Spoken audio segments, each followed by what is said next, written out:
Welcome back to the East Texas Woods Real Estate Podcast, the podcast where we cut through the clutter and give you straight talk on buying, selling, and owning property in the great state of Texas. I'm Brian Woods with Century 21 First Group.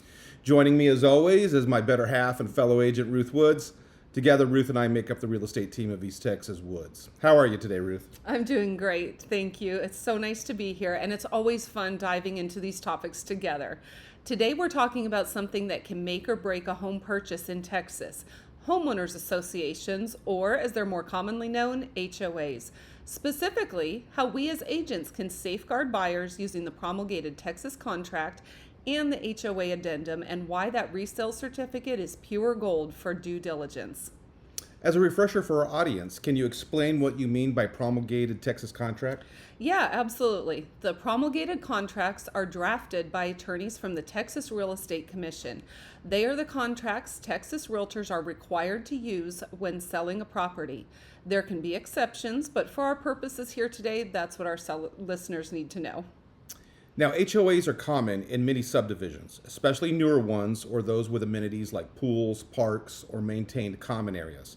They enforce rules via covenants, conditions, and restrictions, which we commonly refer to as CC&Rs. And they're meant to keep the neighborhood consistent and to help maintain property values. But they also come with fees, assessments, and potential surprises to any new owners. As agents, our job is to make sure buyers go into every situation with their eyes wide open. That's right. The foundation is the Texas Real Estate Commission's promulgated contract, the 1 to 4 family residential contract. It's mandatory for most residential deals and built to protect everyone in the transaction. When a property is subject to mandatory HOA membership, we attach the addendum for property subject to mandatory membership in a property owners association. Now let's walk through how these documents actually safeguard the buyer. In the main contract, the 1 to 4, paragraph 6 covers title policy and objections that a buyer may have to a purchase. This also includes notification that a property is actually subject to mandatory membership in an HOA, that annual dues may be owed by the new owner, and that a buyer is entitled to additional documents that provide information about HOA rules and other information about the health of the HOA. The HOA Addendum itself gets even more specific. In paragraph A of that document, it defines subdivision information, which includes the governing documents such as CC&Rs, bylaws, and rules, and the resale certificate is described under Texas Property Code. The buyer can check a box to receive this info or waive it if they choose, but we always strongly advise that a buyer request a resale certificate. That's exactly right, Brian. The seller or buyer requests the resale certificate from the HOA or management company, depending on who agreed to pay for it. Here in Texas, title companies usually contact the HOA and request these documents on behalf of the seller or buyer. The addendum also addresses how many days they are given to deliver it, usually between 5 and 10 days. The addendum also gives the buyer a review period of 3 days from the date of receipt to review everything and potentially terminate if any information is found that's a deal breaker. That's the safeguard. Without it, a buyer might close and later discover massive special assessments or some type of strict rule that they absolutely hate and can't live with. With the promulgated forms, we build in time and transparency for the buyer. Now, let's get into the resale certificate. What info can we glean and how does it impact the buyer? This is like a financial and legal health report for both the specific property and the whole HOA.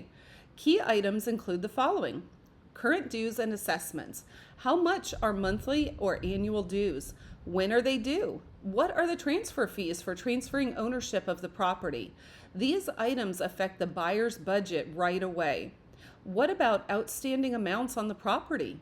Are there any unpaid dues, fines, or violations owed by the seller? These usually must be cleared at closing in order to provide clear title to the new owner. Have there been any approved special assessments? This is a really big one. Are there any upcoming fees for major projects like roof repairs, road paving, or amenity upgrades that were already voted on and coming due after closing? What about the financial health of the HOA? Things like the current operating budget, the balance sheet, and the reserve funds. This is important because low reserves could mean future special assessments if something breaks or if the HOA hits a financial rough spot. How about the governing documents? This will be a full list of the CC&Rs, bylaws, and rules, including things like architectural guidelines, pet restrictions, fence rules, rental policies, etc. Buyers learn exactly what they can and can't do with their property. Lastly, litigation and other risks. Are there any pending lawsuits against the HOA? Does the HOA have the right of first refusal if you decide to sell the home in the future? What about insurance info, such as the type and amount of coverage for common areas and facilities within the HOA? All of these issues can potentially impact you financially as the homeowner if the HOA is in a tenuous situation financially or legally. Now, how does this impact a buyer practically? Imagine that you're a young family looking at a home with a community pool. The resale certificate shows dues are $150 a month, which may be manageable for you and your family at the time, but reserves are low within the HOA, and a $2,000 special assessment per home was just approved for pool resurfacing, which is now due within 6 months. Without that info, they get hit with an unexpected bill, or even worse, they violate a rule they never knew about and now face fines.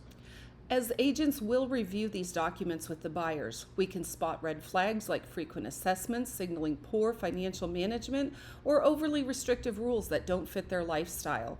We might negotiate seller concessions for upcoming assessments or advise walking away if it's too risky. The addendum lets us do this before the deal is binding. Another pro tip, even if the buyer waives some info, we always recommend they still get the resale certificate. It's part of our fiduciary duty to protect them, and for sellers, having it ready up front can build trust and help speed up the home buying process. Now, guys, HOAs aren't all bad. They maintain property values and amenities, but knowledge is power. Using the contract and addendum properly turns potential pitfalls into informed decisions. These are great points, Ruth.